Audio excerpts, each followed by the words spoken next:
Good morning. आज की date क्या है? तो आज डेट है 12 जनवरी और इस दिन हम स्वामी विवेकानंद की जयंती के रूप में युवा दिवस सेलिब्रेट करते हैं। क्या करते हैं? युवा दिवस। तो ये भी आपको ध्यान रखना है। तो इनको तो आप जानते होंगे, स्वामी विवेकानंद है। ठीक है, तो आज के दिन इतिहास में क्या हुआ था वो हम देख लेते हैं। तो स्वामी विवेकानंद का जन्म होता है, कब होता है? 12 जनवरी 1863 को। कहाँ पर होता है? तो कलकत्ता, जो कि वर्तमान में कहाँ पर है? पश्चिम बंगाल यानी कि वेस्ट बंगाल में है। और वेस्ट बंगाल के मुख्यमंत्री अभी वर्तमान में कौन है? तो वो है ममता बनर्जी। कौन है? ममता बनर्जी। ठीक है, आज ही के दिन साल 1863 को महान संत और दार्शनिक स्वामी विवेकानंद का जन्म हुआ था। स्वामी विवेकानंद की जयंती के उपलक्ष्य में हर वर्ष देश 12 जनवरी को राष्ट्रीय युवा दिवस मनाता है। विवेकानंद संत रामकृष्ण परमहंस के शिष्य थे। वेदांत और योग पर भारतीय दर्शन से पश्चिमी दुनिया का परिचय कराने वाली प्रमुख हस्ती थे। विश्व धर्म संसद में उनके भाषण की वजह से उन्हें सबसे ज़्यादा याद किया जाता है। अब वो विश्व धर्म संसद कब हुई थी? तो ये शिकागो के अंदर हुई थी, जो कि यूएसए के अंदर है। और ये हुई थी 1893 के दिन। इन्होंने अपना भाषण स्टार्ट किया था, मेरे भाइयों और बहनों। ठीक है, तो इसी से उनको सिर्फ 5 मिनट का टाइम मिला था भाषण में बोलने का, लेकिन वो भाषण कब 2 से ढाई घंटे का हो गया किसी को पता ही नहीं चला, क्योंकि सबको ये लग रहा था कि धोती कुर्ता पहनने वाले ये व्यक्ति क्या ही बोलेंगे। ठीक है, तो अमेरिका के अंदर इनके साथ काफ़ी इंसिडेंट भी होते हैं। ठीक है, तो आपको ये ध्यान रखना है, इनका जन्म 1863 में होता है। इन्होंने एक परमहंस मंडली की शुरुआत की। ठीक है, उसके बाद इन्होंने वेदांत की शिक्षा दी लोगों को। और इन्होंने काफ़ी शिक्षा के ऊपर काफ़ी शिक्षा के लिए लोगों को प्रोत्साहित किया कि आप पढ़ाई करें। ठीक है, उसके बाद इनकी मृत्यु हो जाती है 1933 के अंदर, इनकी मृत्यु हो जाती है। तो ये आपको स्वामी विवेकानंद के बारे में आपको ध्यान रखना है। और जैसा कि परमहंस जो संत रामकृष्ण परमहंस थे, ये उनके शिष्य थे और इन्हीं के ही नाम पर इन्होंने परमहंस मंडली नामक संस्था की स्थापना की थी। तो ये आदर्श माने जाते हैं युवाओं के। ठीक है, युवाओं के ये आदर्श माने जाते हैं, तो ये आपको ध्यान रखना है। अब कल का वो बयान जो चर्चा में था, ठीक है, और ये बयान किसके द्वारा दिया गया? ये पीएम मोदी के द्वारा दिया गया। इनको तो आप जानते होंगे, ये हमारे देश के प्रधानमंत्री नरेंद्र मोदी हैं। बयान जो चर्चा में है, अब वो बयान क्या है? तो ये पीएम नरेंद्र मोदी कहते हैं कि आज का नया भारत अपने प्राइवेट सेक्टर की ताकत पर भी भरोसा करते हुए आगे बढ़ रहा है। हमने डिफेंस, माइनिंग और स्पेस जैसे अनेक स्ट्रेटेजिक सेक्टर्स को भी प्राइवेट सेक्टर्स के लिए खोल दिया है। दर्जनों लेबर लॉज को फोर कोर्ट्स में समाहित करना भी अपने आप में बहुत बड़ा कदम है। कंपाइलेशन के बोझ को कम करने के लिए केंद्र और राज्य दोनों स्तर पर अभूतपूर्व प्रयास चल रहे हैं। प्रधानमंत्री Narendra Modi global investor summit का उद्घाटन करते समय इन्होंने यह बयान जारी किया है। अब पहले क्या होता था? पहले डिफेंस, ठीक है, और माइनिंग और स्पेस, ये क्या थे? केवल गवर्नमेंट के अंडर थे, यानी कि सरकार ही इनके ऊपर अपना आधिपत्य रखती थी। अब क्या हुआ है? इनको प्राइवेट कर दिया है। क्या कर दिया है?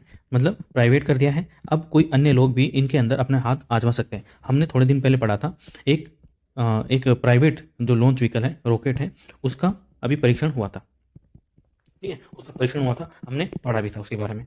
तो यह इसी का नतीजा है कि जहाँ गवर्नमेंट सेक्टर्स पहले उनका दबदबा था, सरकार का दबदबा था, अब उनको प्राइवेट करने के बाद अब जो टेक्नोलॉजी है वो उसके अंदर बढ़ेगी और उससे जो कम खर्चे के ऊपर जो लॉन्च व्हीकल है, रॉकेट वगैरह है, डिफेंस की जितनी भी चीज़ें हैं वो कम खर्चे पर देश को उपलब्ध करवाई जाएगी। और इससे जब निर्यात बढ़ेगा डिफेंस में, स्पेस में, इससे निर्यात बढ़ेगा तो देश की जीडीपी में भी वृद्धि होगी। तो कहीं ना कहीं ये देश के लिए ही फायदेमंद, लाभदायक है। ठीक है, आई होप आपको ध्यान रहेगा।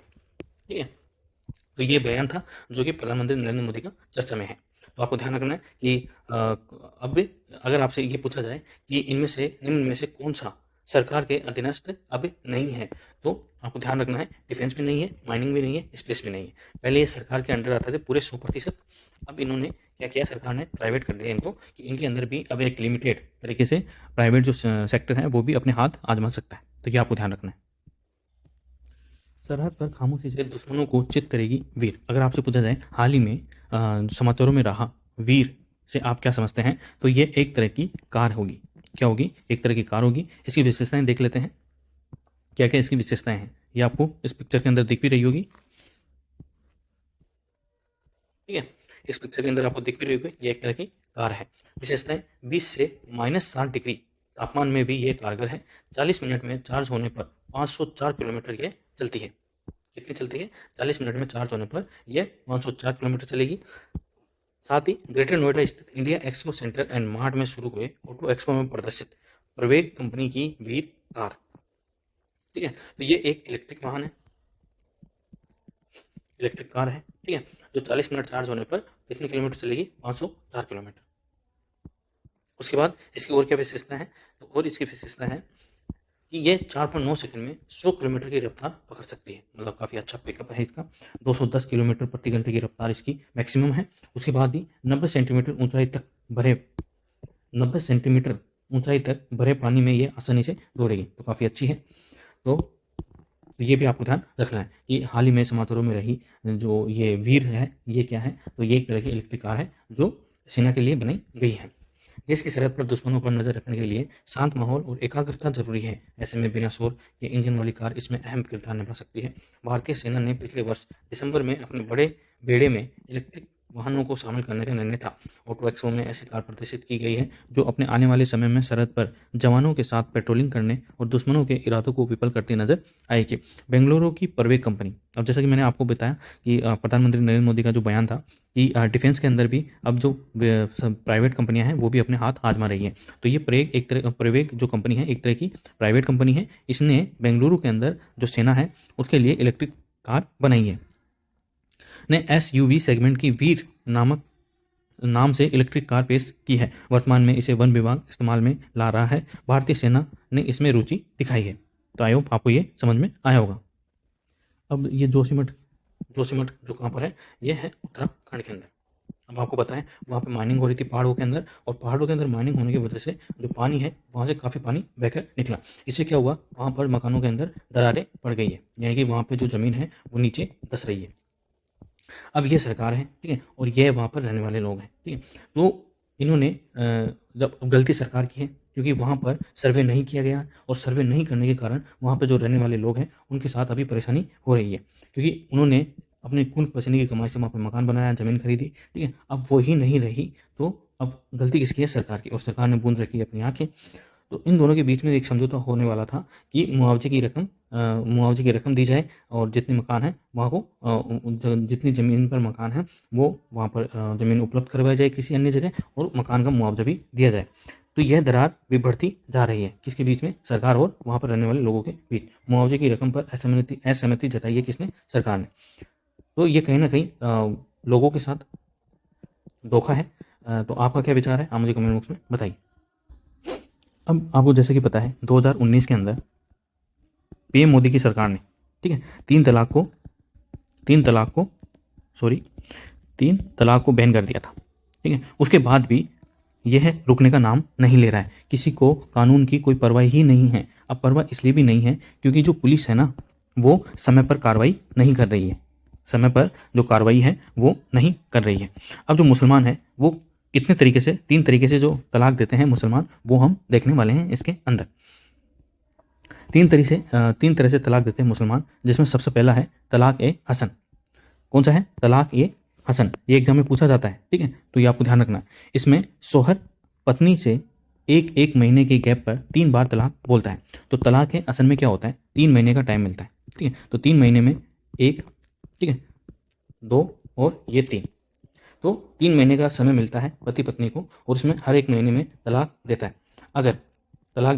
अगर यहाँ पर इस 1 महीने के अंतराल में 30 दिन का गैप आता है, इसके बीच अगर पति पत्नी के बीच में संबंध सुधर जाते हैं तो ये फिर कैंसिल होने के चांसेस बन जाते हैं, ठीक है। अगर यहाँ पर भी ना हो तो यहाँ पर भी 30 दिन का आपको समय मिलता है, और यहाँ पर भी अगर सुधर जाता है, ठीक है, मामला, तब भी आपको टाइम मिलता है 3 तलाक तीसरी बार बोलने के अंदर, ठीक है। तो 1, 2, 3, तो तलाक-ए-हसन के अंदर आपको शौहर पत्नी से एक महीने के गैप पर 3 बार तलाक बोलता है, और तब जाके इनमें तलाक होता है। इसमें शौहर बीवी को तब तलाक दे सकता है जब उसका मासिक धर्म न चल रहा हो। मासिक धर्म जब पीरियड्स, ठीक है, जब उसका मासिक धर्म न चल रहा हो, इस दौरान सुलह की कोशिश की जाती है। अगर सुलह नहीं होती है तो तीसरी बार तलाक बोलने पर अलगाव हो जाता है, मतलब तलाक पर मुहर लग जाती है। तो ये है तलाक ए हसन। अब दूसरा तलाक क्या है? तो दूसरा है तलाक ए हसन। ठीक है, वो हसन था और ये है ए हसन। ठीक है, इसके अंदर ए उपसर्ग लगा दिया है।